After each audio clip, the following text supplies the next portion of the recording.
Good morning everyone, welcome to ট্রাভেলোলজিতে তোমাদের সবাইকে স্বাগত। আশা করছি তোমরা সবাই খুব ভালো আছো।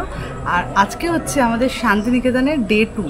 আমরা কিন্তু এবার শান্তিনিকেতন এসেছিলাম জাস্ট ফর আ ডে, একদিনের জন্যই, ওয়ান নাইটের জন্যই আমরা এখানে স্টে করেছি। আজকে আমরা শান্তিনিকেতন থেকে বেরিয়ে আবার ব্যাক টু কলকাতা চলে যাব। আর আজকে আমাদের যেটা প্ল্যান আছে সেটা হচ্ছে আমরা পুজো দিতে যাব। ফার্স্টে কঙ্কালীতলার যে মন্দির আছে বা সতীপীঠ, সেখানে আমরা পুজো দিতে যাব। পুজো দেওয়ার পর আমরা একটু আশেপাশে যে দোরান্ডা বলে একটা জায়গা আছে সেখানে আমরা যাব, এবং সেখানে গিয়ে ওখানে একটা ফরেস্ট আছে, সেই ফরেস্টে আমাদের একটু ঘুরে তারপরে কলকাতা যাওয়ার প্ল্যান আছে। তো দেখি আমরা টাইমটা কতটা ম্যানেজ করে কতটা কি করতে পারি। যাই করব তোমাদেরকে ভিডিওতে আমি দেখাবো, আর তোমরা দেখতে থাকো। তো লেটস স্টার্ট।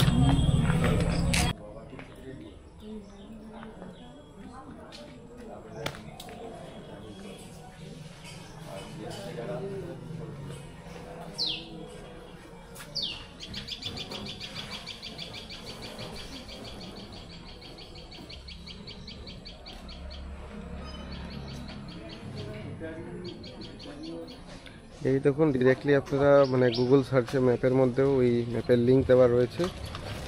সেই লিঙ্কটাকে আপনারা দিয়ে আপনারা স্ট্রেট অ্যাওয়ে এখানে চলে আসতে পারেন।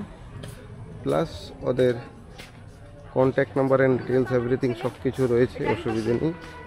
আমি দেখিয়ে দিচ্ছি, সব নোট ফোট সব কিছুই রয়েছে। এই দেখুন, ওদের নাম, ফোন নাম্বার, এভরি ডিটেলস আর there in the board.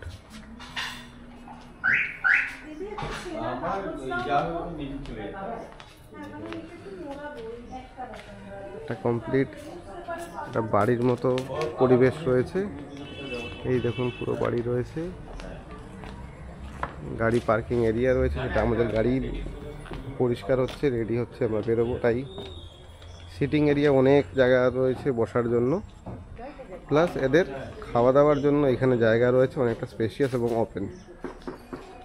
Live kitchen রয়েছে সামনে।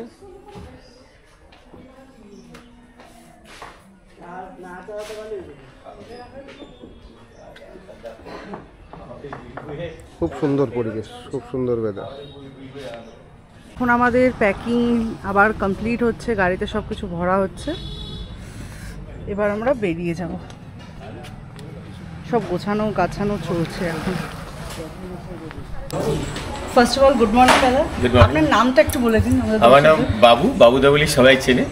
আর আপনি কি বেসিক্যালি শান্তিনিকেতন থেকেই বিলং করেন নাকি মানে অন্য কোথাও? হ্যাঁ, আমি এখানেই থাকি। হ্যাঁ, আর যেটা আমি ফার্স্টে জিজ্ঞেস করবো যে এই হোমস্টেটা বানানোর মেন পারপাস, আর এই যে নামটা আপনি দিয়েছেন চিরসখা হোমস্টে, সেটার পেছনে কি কোনো ব্যাকগ্রাউন্ড আছে, বা মানে আপনার হঠাৎ করে এই নামটাই কেন আপনি চুজ করলেন? হ্যাঁ, মূলত শান্তিনিকেতনে বাংলা নামের একটা চল আছে, আর যেহেতু রবীন্দ্রনাথের জায়গা, আমাদের তো শুধু বাস করি বলেই এই ভূমিকাটুকু ছাড়া কিছু নেই। তাই রবীন্দ্র আবহ, রবীন্দ্র নাম আমরা ব্যবহার করলে কি হয়, রবীন্দ্রনাথকে লালন করা হয়। সেই অর্থে চিরসখা গানটা খুব পপুলার গান, চিরসখা ছেড়ো না মরি ছেড়ো না। তো সেই গানটা এতটাই পপুলার, এতটাই মর্মে ঢোকে যে কোথায় এই নামটার মধ্যে দিয়ে আমরা রবীন্দ্র সাহিত্যকে টাচ করতে পারি। আর এই নামের মধ্যে একটা কোথাও যেন একটা বন্ধুত্ব, একটা বিশ্বকে আহ্বান করা, সেই ব্যাপারটাও থেকে যায়। হ্যাঁ, সেই জন্য মনে হয়েছে যে এই নামটা প্রত্যেকের ভালো লাগার, আদরের নাম, সেই অর্থেই রাখা আর কি। আর এটা কত সালে আপনি তৈরি করেছেন? মানে এটা কি এটা মূলত অ্যাকচুয়ালি কোনো হোমস্টে বা রিসর্ট বানাবার কথাই ছিল না। আচ্ছা, এটা বসবাস করার জন্যই প্রথমে বানিয়েছি। তারপর লকডাউনের সময় সব যখন একদম শূন্য হয়ে গেল, তখন আমার মনে হয়েছিল যে মানুষ বাঁচবে কি বাঁচবে না কোনো ঠিক নেই।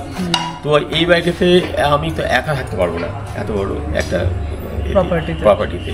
তো মনে করলাম যে যদি বাইরে থেকে লোকজন আসেন, হ্যাঁ, তাহলে আমার তাদের সঙ্গে আমার লিভ টুগেদারটা হবে আর কি, একসঙ্গে থাকা এবং ইয়ে করা, মানে একটা সংযোগ, অ্যাকম্পানি মতো।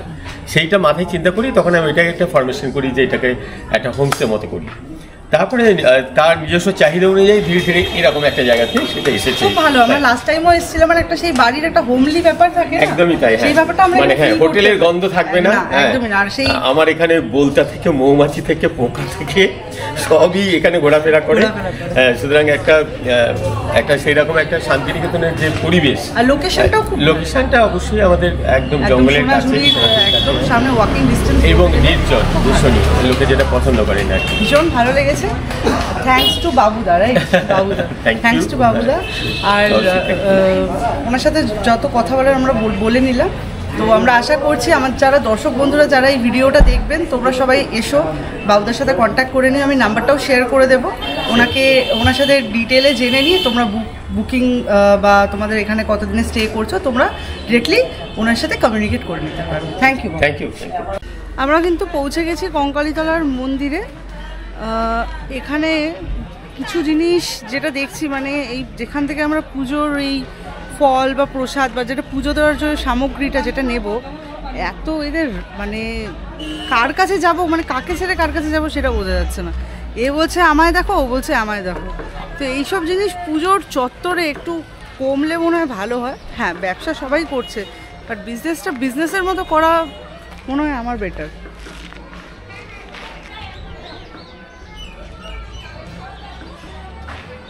গাড়ি ভাই ওখানে পার্ক করে দিয়েছে, এখন ওরা আসছে।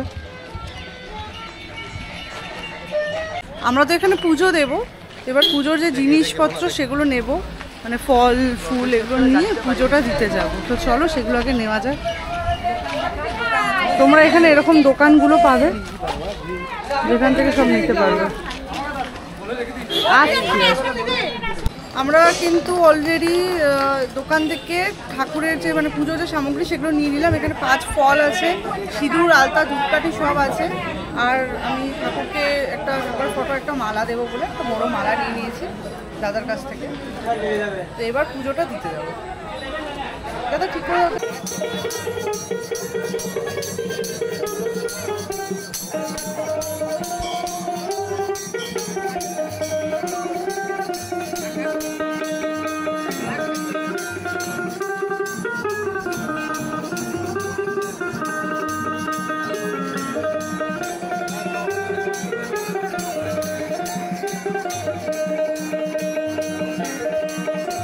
এই হলো সেই কঙ্কালীতলা মন্দির, বা যাকে আমরা সতীপীঠ বলেও চিনি।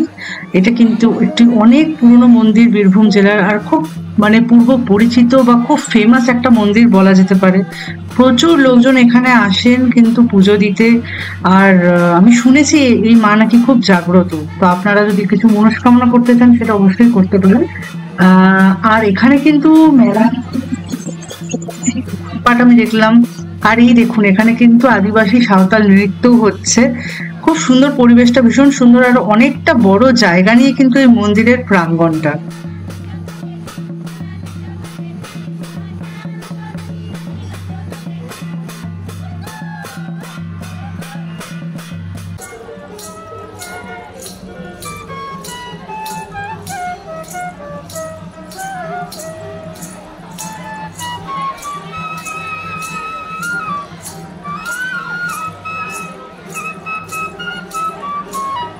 আহা, মন জোড়ানো একটা বাউল গান এখানে দাঁড়িয়ে দাঁড়িয়ে শুনলাম প্রায় 5-7 মিনিট। খুব সুন্দর বাজাচ্ছেন ওনারা, এত সুন্দর তালে তাল মিলিয়ে বাঁশিটাও বাজাচ্ছে। মনটা একদম কিন্তু অন্যরকম হয়ে যাচ্ছে, যাকে বলে উদাস হয়ে যাওয়া। পৌরাণিক কাহিনী অনুসারে বা হিন্দু মাইথোলজি অনুসারে কিন্তু বিষ্ণুর চক্র দ্বারা সতীর দেহ টুকরো টুকরো হয়ে গেলে প্রত্যেকটি টুকরো মাটিতে পড়ে যায়, এবং যেখানে যেখানে সেই দেহের টুকরোগুলো পড়েছিল সেখানে কিন্তু শক্তিপীঠ তৈরি হয়। আর হিন্দু পুরাণ মতে 51টি জায়গায় সতীদেবীর দেহের টুকরোগুলো কিন্তু পড়েছিল। সে সব জায়গাতে মানে 51টি শক্তিপীঠ কিন্তু আমাদের রয়েছে। আর এইখানে তোমরা দেখতে পাচ্ছ এখানে কিন্তু একটা পবিত্র কুণ্ডও রয়েছে। এই মন্দিরের পবিত্র কুণ্ডকে দেবীর আদি রূপ বলে মনে করা হয়। মন্দিরে একটি ঐশ্বরিক কুণ্ড, একটা পুকুরও রয়েছে, যা প্রাচীন কাল থেকেই কিন্তু এখানে পুজো করা হয়ে আসছে। সুন্দর পরিবেশ।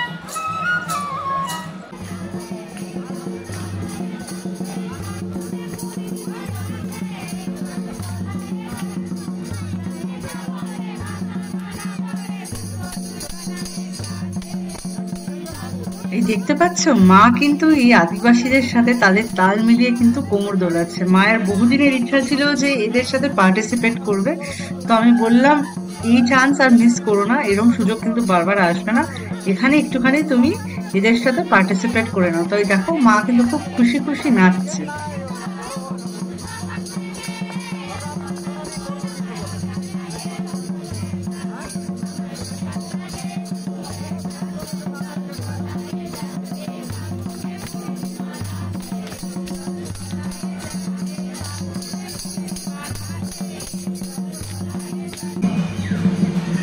আমরা এখন কঙ্কালীতলা মন্দিরে দাঁড়িয়ে আছি। আমাদের পুজো দেওয়া অলরেডি হয়ে গেছে। আজকে হচ্ছে জগদ্ধাত্রী পুজোর নবমী। মানে ফরচুনেটলি আমরা কিন্তু কোনো প্ল্যান করে আসিনি, বাট আজকের দিনে এখানে যে আমরা পুজো দিলাম সেটা খুব স্যাটিসফ্যাক্টরি একটা পুজো দিলাম আমরা। আর যারা পুজো দেওয়াচ্ছিলেন তারা বললেন এটা আজকে যেরকম নবমী তাই রাসও প্রচুর বেশি, তাই পুজো দিতে আমাদের একটু সময় লাগলো আজকে। আর কঙ্কালীতলা মন্দির সম্বন্ধে আমি যদি কিছু বলতে চাই তাহলে বলবো এটা কিন্তু হিন্দু শাস্ত্র মতে একটি শক্তিপীঠ। আমরা সবাই জানি যে দক্ষ যজ্ঞের পর সতীর দেহ ছিন্ন বিচ্ছিন্ন হয়ে বিভিন্ন বিভিন্ন জায়গায় সতীপীঠ তৈরি হয়েছে। তো কঙ্কালীতলা সতীপীঠের মধ্যেই পড়ে, যেখানে কিন্তু সতী দেবীর কঙ্কালটা এখানে পড়েছিল। আর তারপরে এখানে শক্তিপীঠ গড়ে ওঠে, যার নাম দেওয়া হয় কঙ্কালীতলা। বোলপুর থেকে মাত্র 9 থেকে 10 কিলোমিটার দূরেই কঙ্কালীতলা মন্দির অবস্থিত। এর পাশ দিয়ে কিন্তু কোপাই নদী বয়ে যাচ্ছে। আর এখানে যেটা আমি আজকে জানতে পারলাম একজনের সাথে কথা বলে, এখানে হচ্ছে দেবীর নাম হচ্ছে দেবী গর্ভা আর ভৈরবের নাম হচ্ছে রুরু। তো এই বলেই কিন্তু ওনারা এখানে পূজিত হন। আর সবথেকে বড় কথা হচ্ছে আমরা তোমাদেরকে পুরো একটা এন্টায়ার ভিউ দিয়ে দিয়েছি, এর আশেপাশে ঘুরে তোমাদেরকে দেখিয়ে দিয়েছি আমরা। আর আমি রেকমেন্ড করব এখানে অবশ্যই আসতে পারো, খুব জাগ্রত একটা মন্দির। আর বোলপুরে তোমরা যদি বা শান্তিনিকেতনে কেউ ভিজিট করতে আসছো তো কঙ্কালীতলায় পুজো দেওয়া কিন্তু ইজ আ মাস্ট।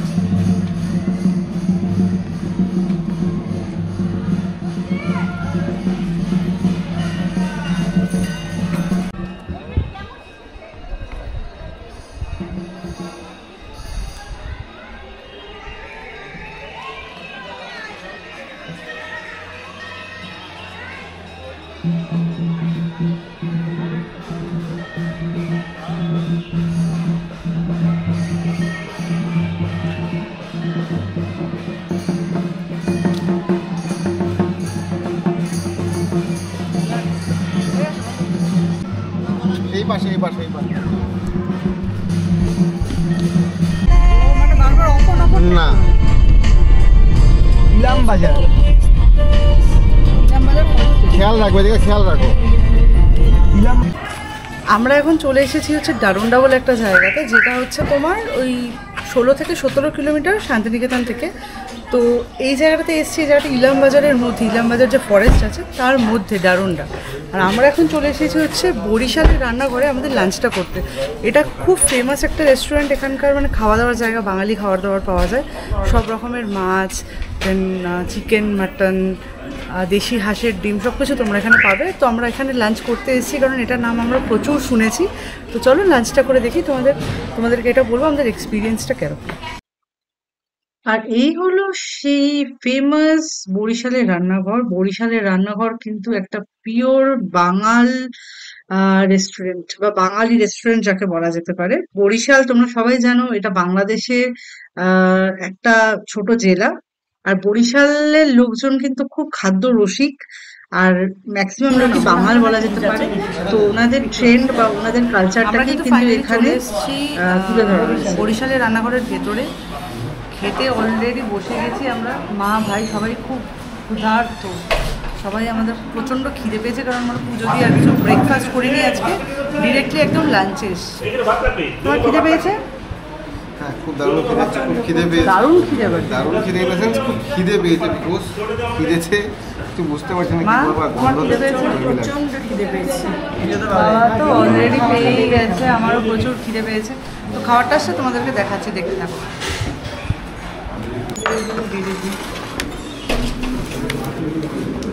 জল দুয়াতে রেখে দে। হ্যাঁ হ্যাঁ, আচ্ছা এরপর শুক্তো আছে।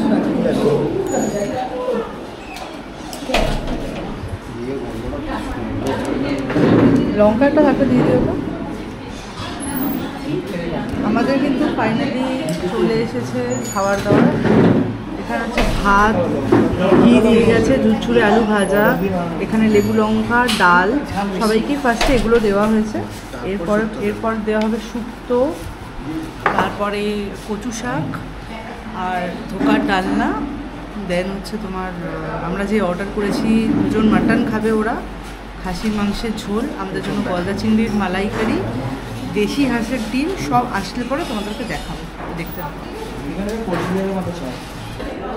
ফাইনালি কিন্তু আমাদের থালাতে চলে এসছে মোরলা মাছের চচ্চড়ি, এখানে ধোকার ডালনা, চিংড়ি মাছ, দেখুন চিংড়ি মাছ দুটো বড় বড় জাম্বো সাইজ দিয়েছে, ওখানে হচ্ছে হাঁসের ডিমের কারি, আর এই হচ্ছে মাটন। এক কথা অসাধারণ খাবার দাবার, কোনো বদ্ধ ভীষণ ভালো, এক একটা খাবারের টেস্ট দারুণ। আর আমরা যে ইয়েটা নিয়েছিলাম কচু শাকটা ইলিশ মাছের মাথা দিয়ে, অসাধারণ খাওয়া দাওয়ার টেস্ট। আরও ডিটেলে তোমাদেরকে বলবো, খেয়ে নিয়ে তারপর তোমাদের সাথে কথা বলছি।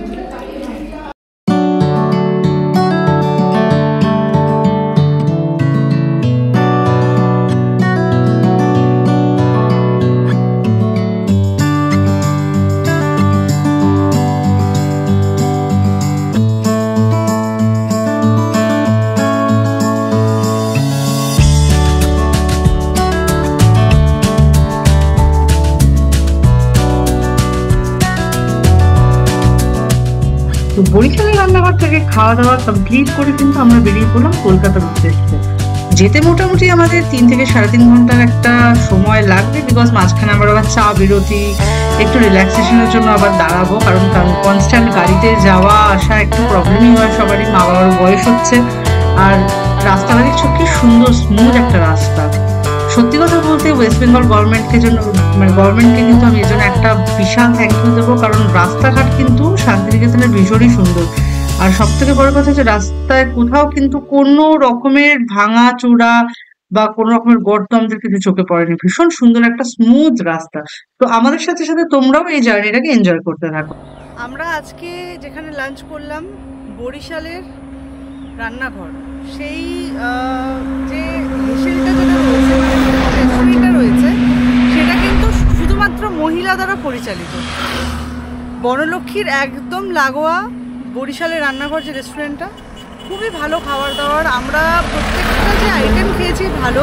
আমরা ওখানে ভেজ থালি নিয়েছিলাম, ভেজ থালিতে ডাল, শুক্তো, ঘি, তারপরে হচ্ছে আলু ভাজা, ধোকার ডালনা, চাটনি, পাঁপড়, তারপরে হচ্ছে তার সাথে আমরা যেটা নিয়েছিলাম অ্যাকম্পানিমেন্টে আমরা আরও অনেক কিছু নিয়েছিলাম, যেখানে ধরো তোমার গলদা চিংড়ির মালাইকারি, মটন কষা, দেশি হাঁসের ডিম, তারপরে হচ্ছে মোরলা মাছের বাটি চচ্চড়ি, আর হচ্ছে ইলিশ মাছের মাথা দিয়ে হচ্ছে কচু শাক।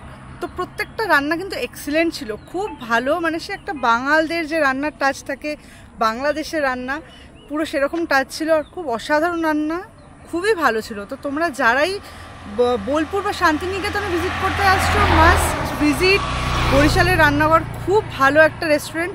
অবশ্যই ওখানে তোমরা একদিনের লাঞ্চ করো, তবে হ্যাঁ ওখানে কিন্তু ডিনার সার্ভ করা হয় না, শুধুমাত্র লাঞ্চই সার্ভ করা হয়, ডিনার ওদের বন্ধ থাকে, মানে ডিনার কিছু সার্ভই করা হয় না। তো তোমরা প্লিজ 100% রেকমেন্ডেড তোমরা বরিশালের রান্নাঘরটা একবার ভিজিট করো। আর এখন আমরা অলরেডি ব্যাক করছি, অন দ্য ওয়েতে আছি রাস্তায়। তো আমরা একটা জায়গাতে দাঁড়িয়েছি, এখান থেকে কলকাতা আরও অলমোস্ট ওই 145 to 50 কিলোমিটার এরকম কিছু আছে। তোমরা এবার দেখে নেবে, জায়গাটা কিন্তু অসাধারণ, চারিদিকে পুরো একদম ধুধু করছে ধান ক্ষেত, সব ধান কিন্তু পেকে রয়েছে এখানে, আর এদিকে তাল গাছ, সব গরুরা ঘরে ফিরছে, ভীষণ সুন্দর একটা পরিবেশ, অসাধারণ পরিবেশটা। আর সূর্যটাও পড়ছে, তো দারুণ লাগছে।